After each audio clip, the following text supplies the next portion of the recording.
We now continue our adventure at Argument Basics with our first inductive argument, known as the Analogical Argument, sometimes known as the argument from analogy, and sometimes known as the argument by analogy.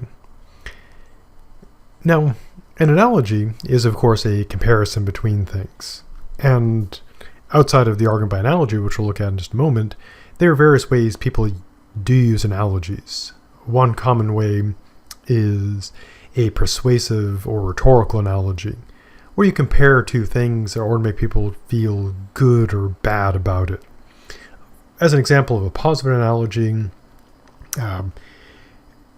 people who want to praise someone will compare them to, someone who's good or smart. So if someone makes an honest comparison and says, "Oh, that person is as bright as Einstein," that would be a positive rhetorical analogy. Now, of course, you could use the same word sarcastically and say, "Yeah, that person, they're real Einstein." In which case, it's still a comparison, an analogy designed to be persuasive, but it's negative. Now, of course, we're not focusing on those intro to philosophy, but if you take the critical inquiry class, we'll look at the notions of rhetoric in quite a bit of detail. Another type of analogy is what's called an explanatory analogy, where you compare two things in the hope of improving someone's understanding. You take something they don't understand or don't know and compare it to something they do. For example, if you're trying to explain American football to a European, you might draw an analogy to rugby, if you know the rules of that, or vice versa. If someone from Europe is trying to explain rugby to an American, they might look at the rules of football. And the goal of an explanatory analogy is not to argue or prove, but to explain. And again, if you take the critical inquiry class, you'll see more of those. They're also what could be seen as kind of like a literary or aesthetic analogy, making comparisons between things, not so much for rhetorical purposes or to explain, but to make people feel a certain way. For example, when Romeo says, "Juliet is his son, arise, fair sun, and slay the envious moon," he's not saying that Juliet is like a big ball of gas burning in the sky. He's saying that she's like really hot and stuff, metaphorically speaking, of course. Now, those are various ways people use analogies. But what about the actual analogical argument? Well, here's its definition. It is an argument in which you conclude that since two things are alike in certain ways, they're alike in this other way, the way you're concerned with. Now, what does it look like? Well, if you want to look at the formal form, it looks like this, the strict form with three premises and a conclusion. You can also condense it a bit down to a two-premise version. But here's the formal version. Premise 1, and as you might recall from our previous video, premise is the evidence offered in support of a claim, and an argument can have many of these, and a conclusion is a point being argued for, and arguments get one and only one of those. So the first premise is this. Thing 1, X, has properties P, Q, and R. Premise 2, Y, thing 2, has properties P, Q, and R also. Premise 3, X, has properties Z as well. So the conclusion is that Y has properties Z. Put a bit more informally, what's being said is these two things are alike in these ways, therefore they're alike in this other way. Now in the argument, X is a thing, Y is a thing, and these are X and Y are variables. You can put whatever you want in there. You could be comparing, cats and dogs, Apple computers and Windows computers, whatever you want to be comparing. P, Q, and R are properties, whatever qualities you want to compare, and there could be more or less of them. It doesn't have to be three, it could be more or less. And Z is another quality or property, whichever one you're concerned with. For example, non-philosophical analogy might be this. If a person has the blood cut off to their brain for too long, they'll suffer brain damage. The education system is like the brain of society, and the money is the blood of this brain.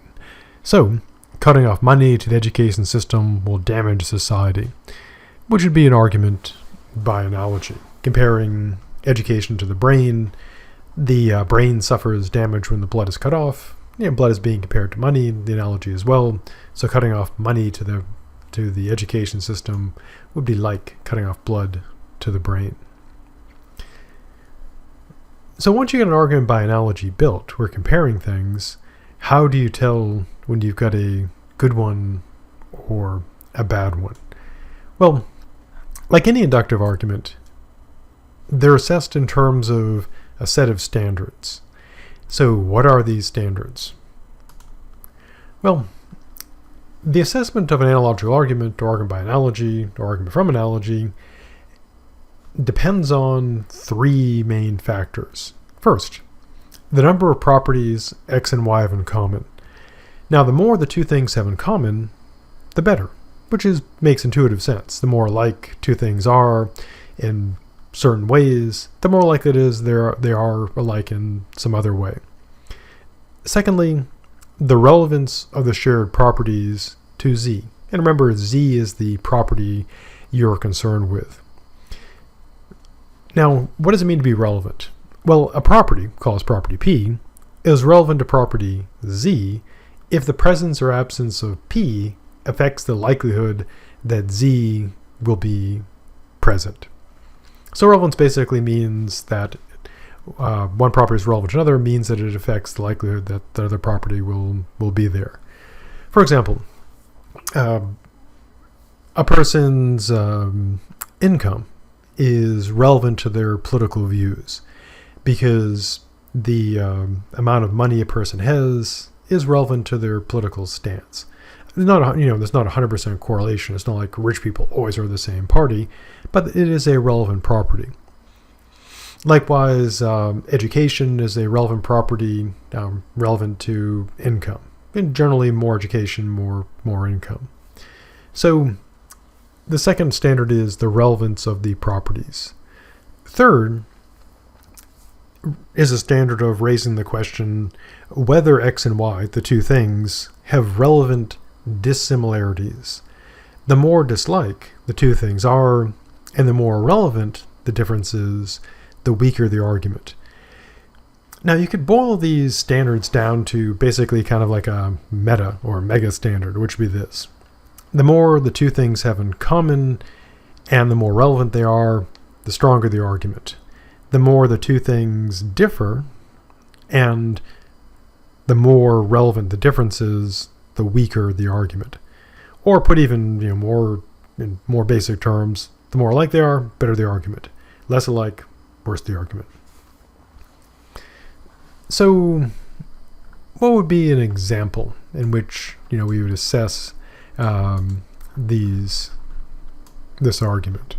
Well, one way to do it is this. We can use the following moral example. So suppose you want to argue that war is immoral. One way to do this is find something similar to war. So suppose that I look over upon my neighbor's property and see that in fact the grass is greener over there. And I decide to go to Walmart and buy a riding lawnmower, some metal plates, a welder, shotguns, some ammunition, and of course some excellent snacks. And a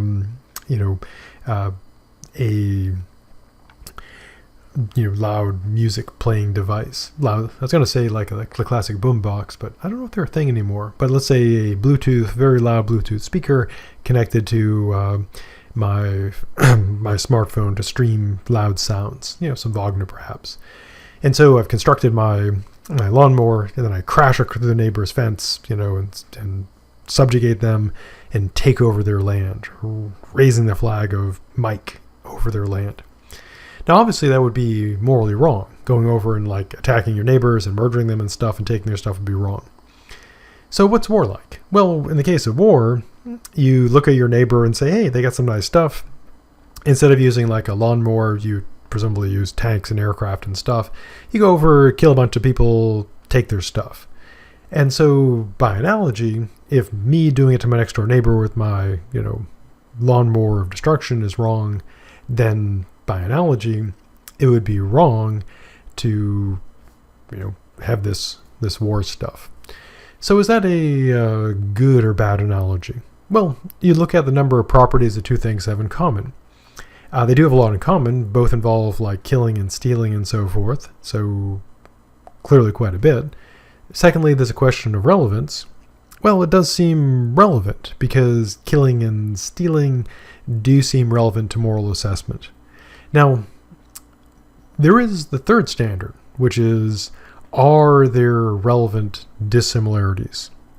Now, one, which is not a moral dissimilarity, but is a legal one, is war is legal. It's got rules, you declare it, etc.